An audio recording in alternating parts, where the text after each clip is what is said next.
you a songwriter? Are you looking to turn your songwriting passion into a full-time gig? Whether you are just at the start of your songwriting journey or a seasoned industry professional, this show is made for you. Welcome to The Songwriter Show, bringing together songwriting news, interviews, and community.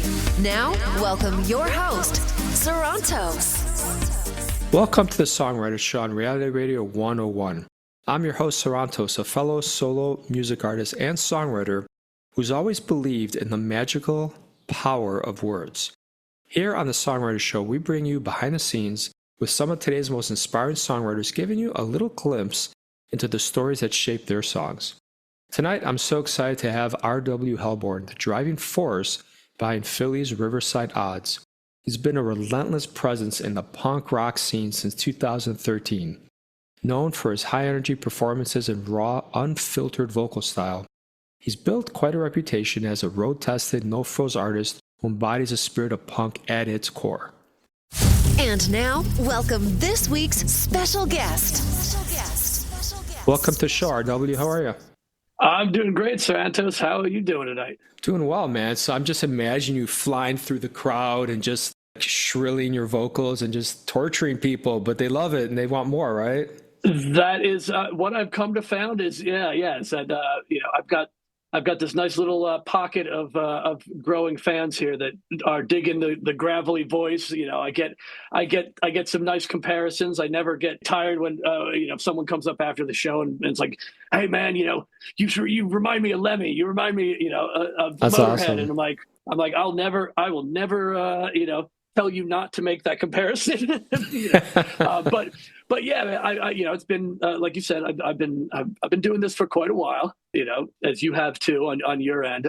So it's nice to be able to just kick back with some other fellow musicians and talk about the world that we live in. Yeah, absolutely.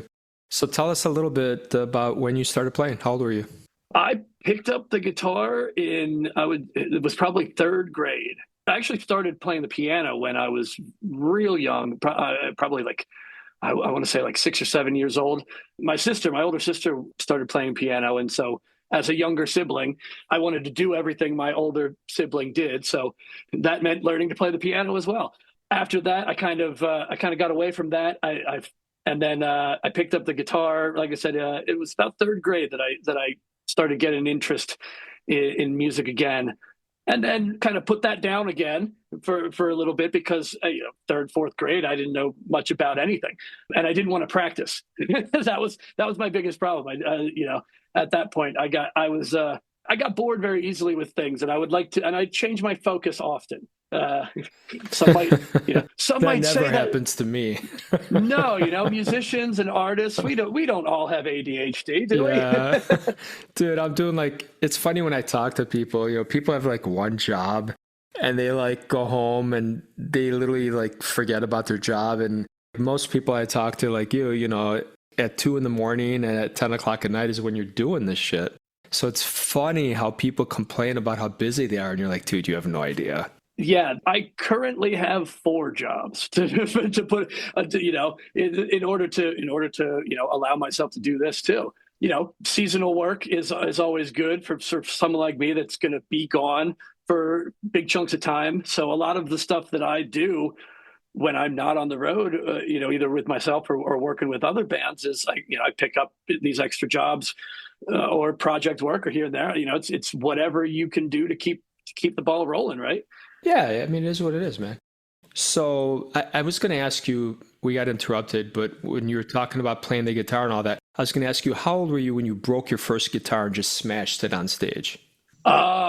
I never actually smashed a guitar on stage, but I have smashed quite a few in my time. It would probably have been. I've certainly given them a few dents and dings, but never to the point of pure destruction because I could never afford to replace it. Yes, that's right. Yeah.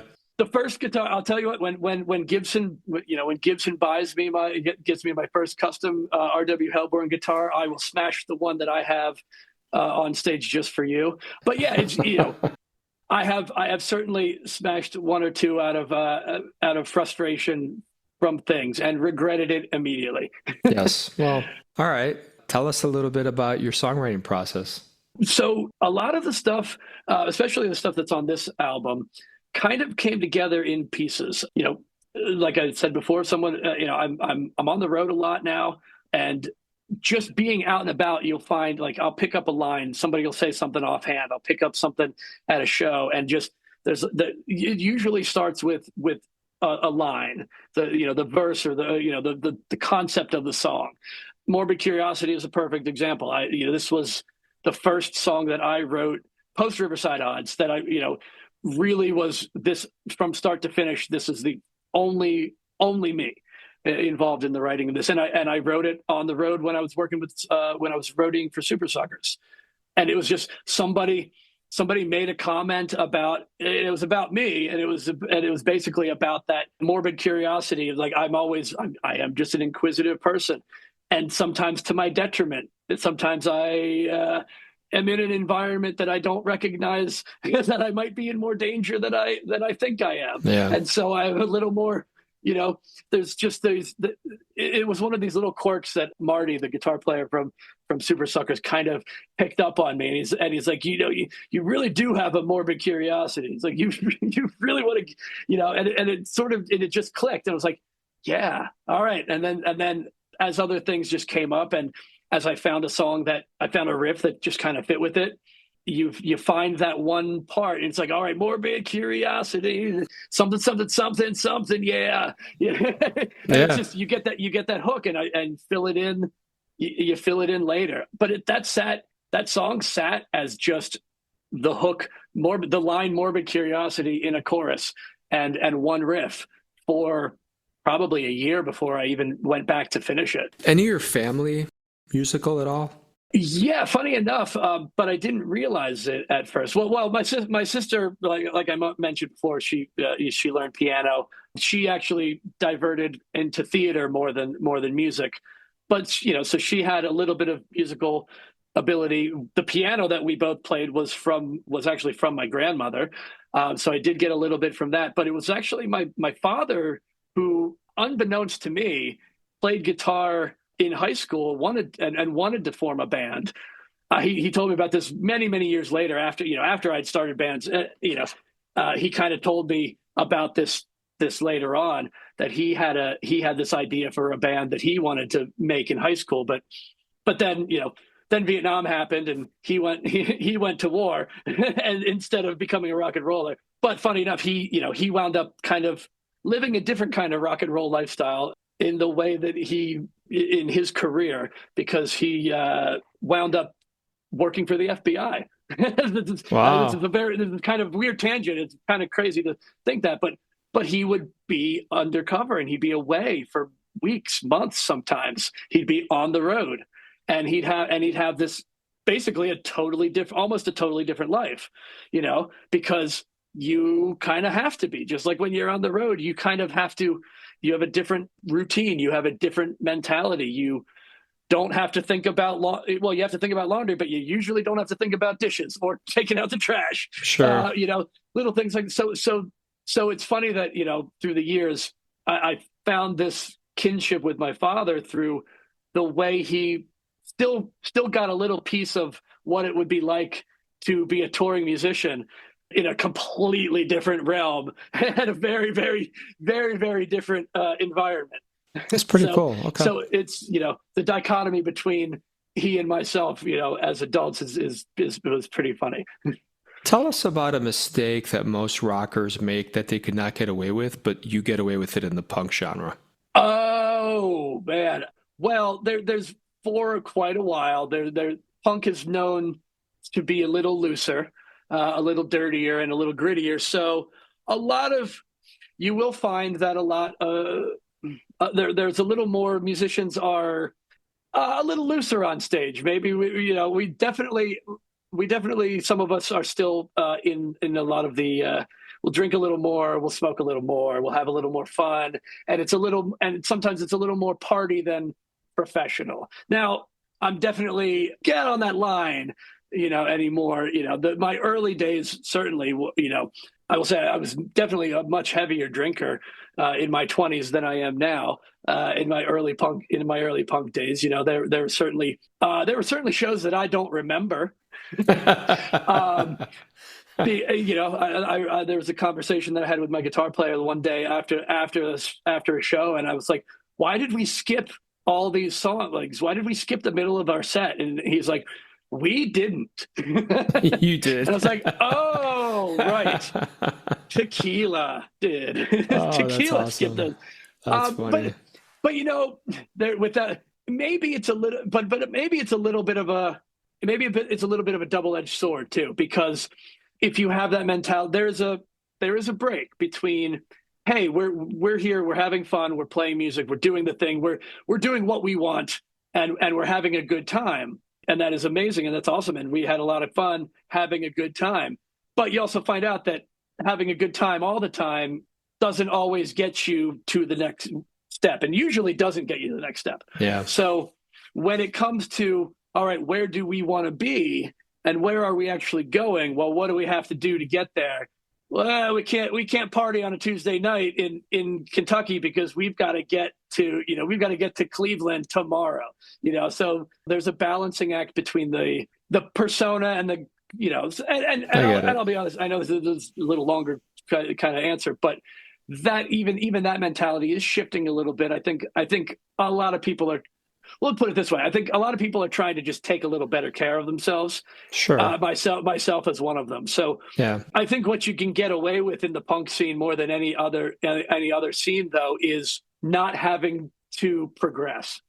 And I say that a little jokingly, but not necessarily negatively. It's just, you can be comfortable because it's an okay place to be comfortable. Yeah, that's all there is. It is an area to have fun and to say and to be who you want to be. Tell you what, let's take a listen to your song, and then we'll come back and talk a few more minutes. Okay. All right. All right, everybody, check this out. Here we go.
So that was a cool song. Thank you for sharing that with us tonight. Right. Yeah, man. Like I said, I had a lot of fun making it. I'm glad you are digging it. I hope your fans and all the audience out there listening digs it as well. So do you have anything new coming out for the fans this year that you want to share?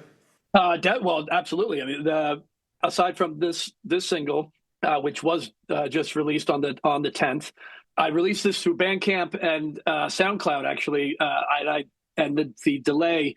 There's a delay on all the major streaming services, but that's neither here nor there. This is basically a lead up to my EP that is going to be released in June. I've got another single that's going to be coming out in May as a lead up to that too. That one is going to be Test Your Limits, which is another one that I'm playing live now as well.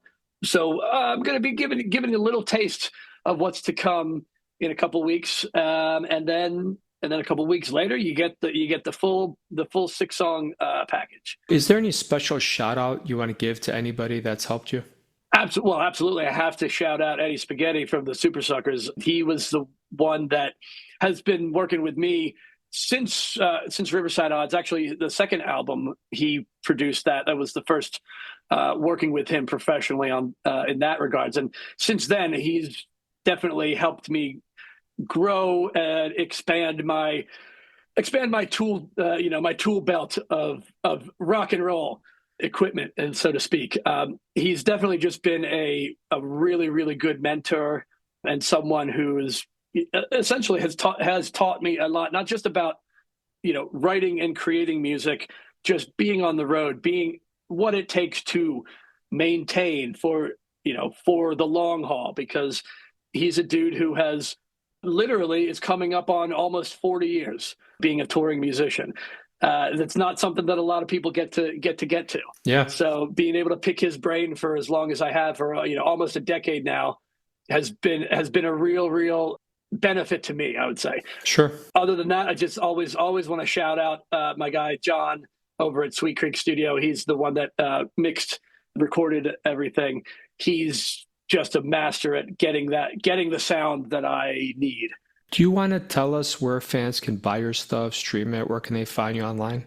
Absolutely. Best place to buy things, you can go to my Bandcamp. It is RW Hellborn at bandcamp.rwhellborn.com. That's how it goes.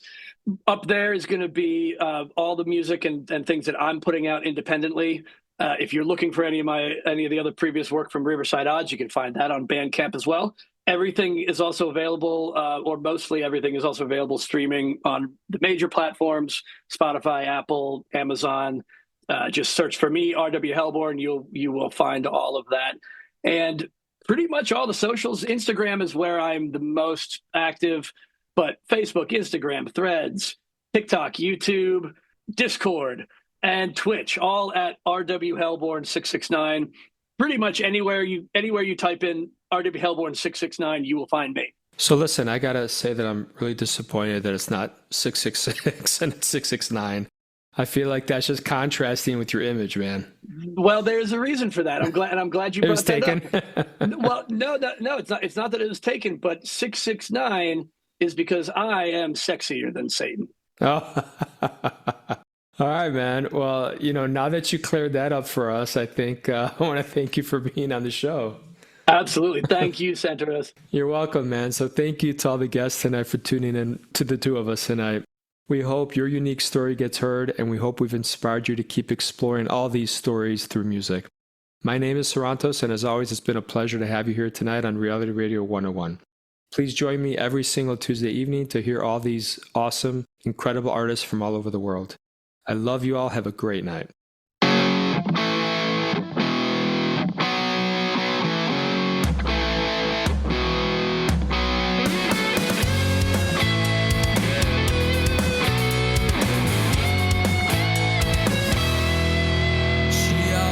A new lover, it's just a matter of when they fall for her without even trying to. And she doesn't need it, but she sure wants it. She's got a taste for the risk and the hit.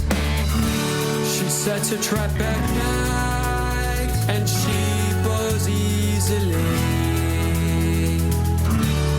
Makes a silent move move, craves adventures for carpe diems where she's at. Like a scorpion, she's hungry and ready to bite tonight. Like a scorpion, she bites. Like a scorpion, she loves to bite. It's time for her to feast. Her tongue dipped venom makes for a tasty treat. She's in control, the hardest worker she knows. Loves the smell of fear in her perfume and survive. In the shadows are where she's most alive. She sets a trap at night and she falls easily. Makes a silent move, craves adventures for carpe diems when she's at. Like a scorpion, she's hungry and ready to bite tonight. Like a scorpion, she bites. Like a scorpion, she loves to bite.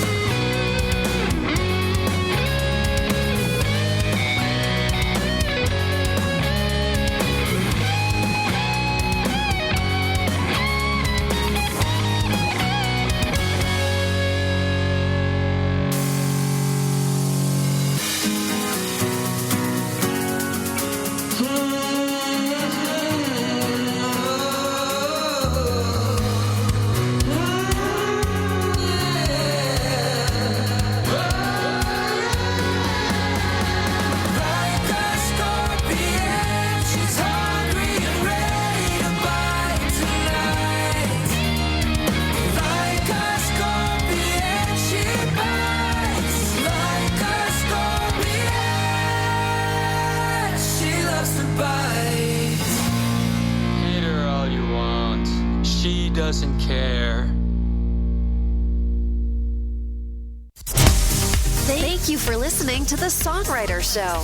To keep the momentum going, head over to www.songwritershow.com and join our free music community of artists, songwriters, and producers. That's www.songwritershow.com.